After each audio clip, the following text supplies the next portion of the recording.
Hello once again, everyone. Welcome into the new year with me, 01TRANSFAN, and today we're going to be talking about another different subject today. I kind of started doing this a little last year and maybe the year before as well, but I kind of want to start breaking into talking about other things besides just Transformers, because I like other things besides Transformers. One of the main things being is like movies in general. So I kind of wanted to do something for myself and talk about the 10 best movies that came out this year, in my opinion. Now, before we get into the actual list itself, here are some honorable mentions.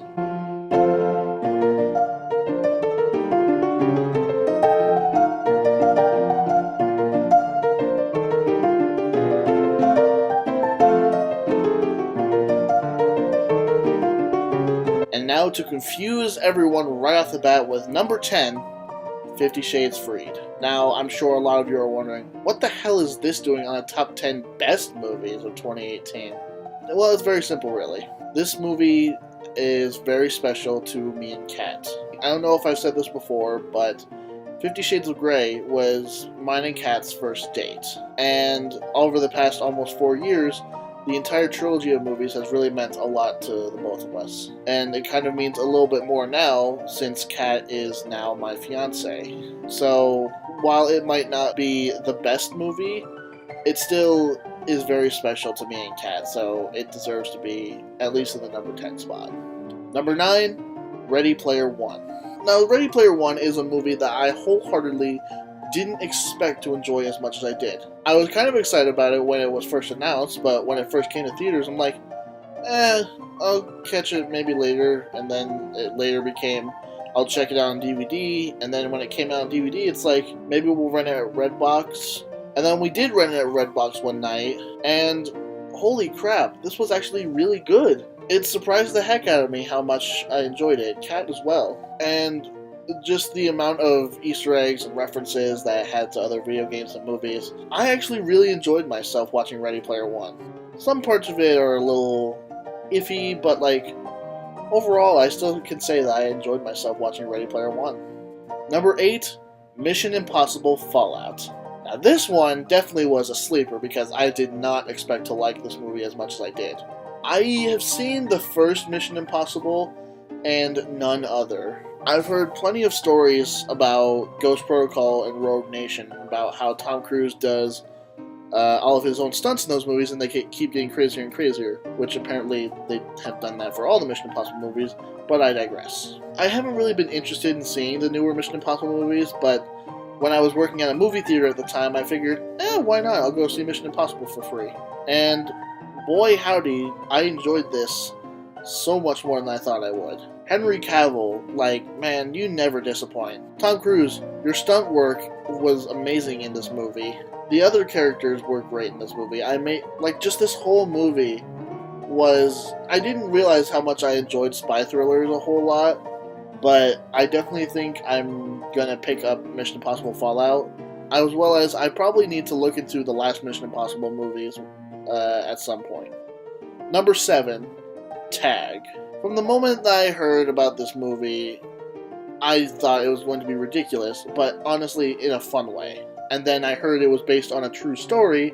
I'm like, oh, this is gonna be a good time.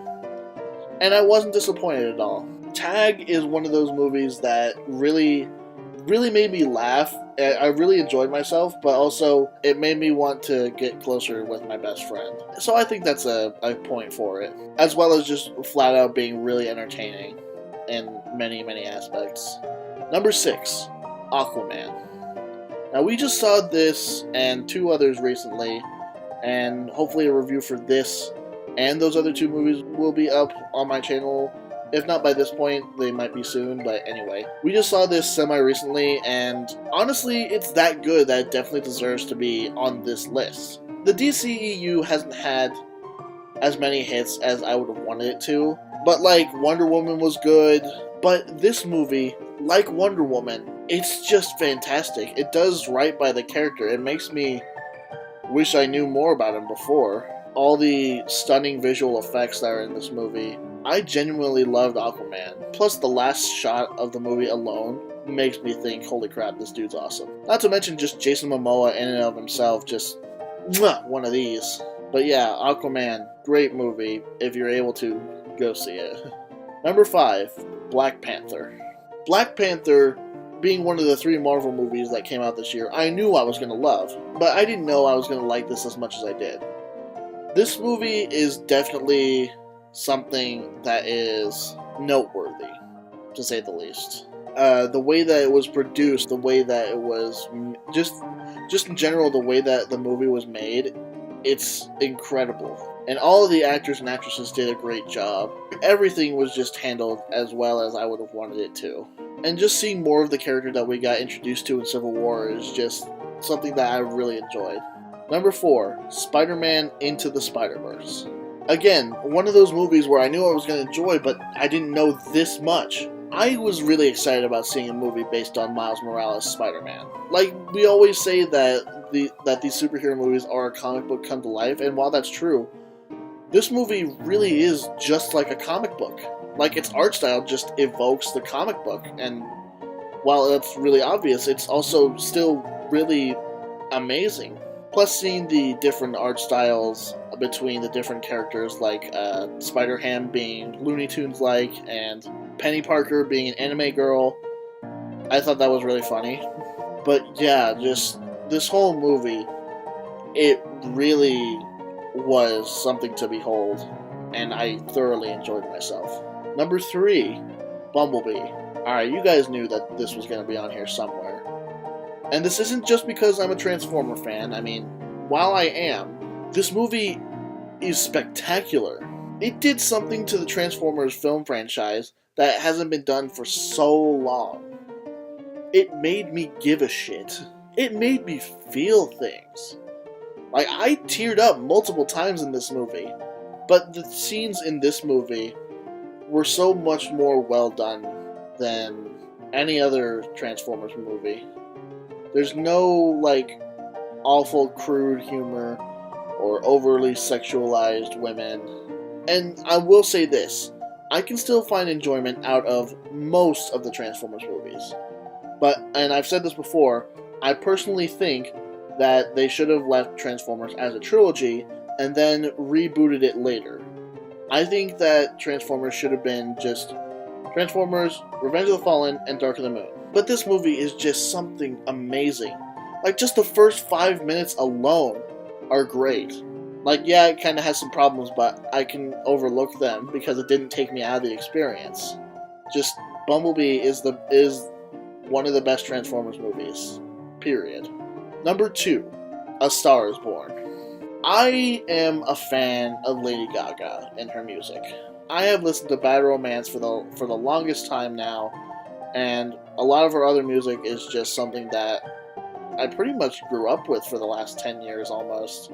And this movie not only showed me how talented she could be as an actress, but how talented Bradley Cooper could be as a singer. Like, holy crap, I didn't know that this dude had pipes like that.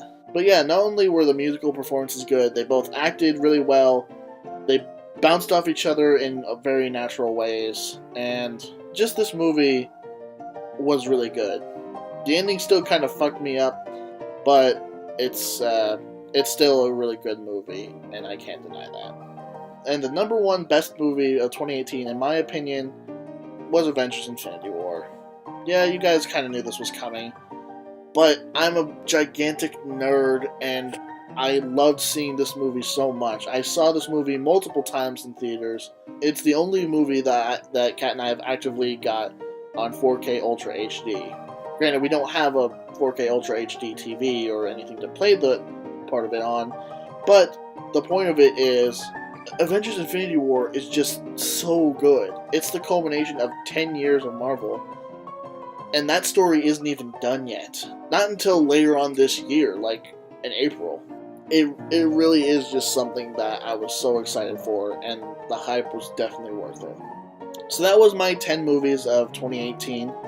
If you had anything different on your list, definitely comment down below. I'd love to read it. Hopefully you guys are into me talking about movies. Kat and I definitely love talking about movies, and we'll be back talking about them some more here in the next year and hopefully more in the future. But anyway, that's been another video from me. Thank you all so much for watching. I've been 01TRANSFAN, the #1, and talk to you all next time. Take it easy, guys.